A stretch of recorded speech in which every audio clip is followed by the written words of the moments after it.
বিবেচনায় নিয়ে তাদের সম্পত্তি বাজেয়াপ্ত, আসাদুজ্জামান কামালের মৃত্যুদণ্ড এবং আইজিপি মামুনের বিচার কার্যে সহযোগিতার জন্য তার সাজা কমিয়ে দেওয়া হয়েছে 5 বছর। তবে আরো অনেক মামলা তাদের বিরুদ্ধে আছে এবং সেই মামলাগুলো আশা করি ন্যায় বিচার প্রতিষ্ঠা হবে, সবাই সুবিচার পাবে। আজকের এই আদালতের রায়ের মধ্য দিয়ে কয়েকটি জিনিস প্রমাণিত।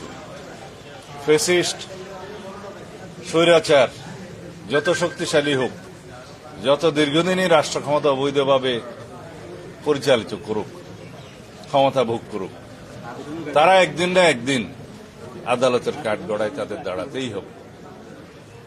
বাংলাদেশে গুম, খুন, অপশাসন এবং বৈষম্যের যে রাষ্ট্র ব্যবস্থা কায়েম করেছিল শেখ হাসিনা, একদলীয় রাষ্ট্র ব্যবস্থা এবং একদলীয় সরকার ব্যবস্থা প্রতিষ্ঠার যে উদগ্র বাসনা চরিতার্থ করতে চেয়েছিল, তা সম্ভব হয় নাই। কিন্তু দীর্ঘদিনের অপশাসন এবং ফ্যাসিবাদী শাসনের জাতাকলে এদেশের মানুষ পিষ্ট হয়েছে, আমরা পিষ্ট হয়েছি, আমরা ভুক্তভোগী হয়েছি। এই দেশের উন্নয়ন অগ্রগতি বহু বছর পিছিয়ে গিয়েছে। আমরা আর পিছনের দিকে তাকাতে চাই না। দেশে ন্যায় বিচার প্রতিষ্ঠা হবে সর্বক্ষেত্রে, আইনের শাসন প্রতিষ্ঠা হবে সর্বক্ষেত্রে এবং এর মধ্য দিয়েই আগামী দিনে একটি শক্তিশালী গণতান্ত্রিক রাষ্ট্র বিনির্মাণ হবে। এটাই হবে আগামীর বাংলাদেশ এবং আমরা অবশ্যই সেই বাংলাদেশ প্রতিষ্ঠার জন্য প্রতিশ্রুতিবদ্ধ, অঙ্গীকারাবদ্ধ। আমরা সংস্কারের মধ্য দিয়ে যাব, বাংলাদেশে আইনের শাসন প্রতিষ্ঠা করব, রাষ্ট্রে একটা ভারসাম্যমূলক রাষ্ট্র ব্যবস্থা এবং সরকার ব্যবস্থা প্রতিষ্ঠা করব ইনশাআল্লাহ।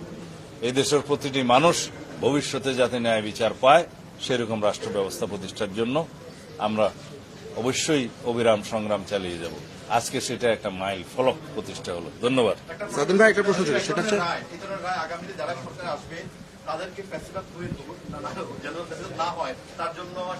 এই বিচার হচ্ছে